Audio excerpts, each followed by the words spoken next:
guys, good afternoon. It's time for cooking for lunch.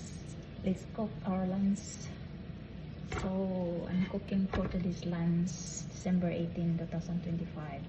So I cook vermicelli with sardines and cabbage. So it's done already. So I will show you here in my pan.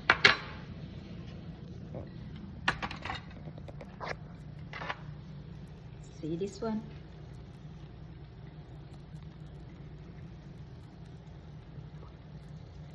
See?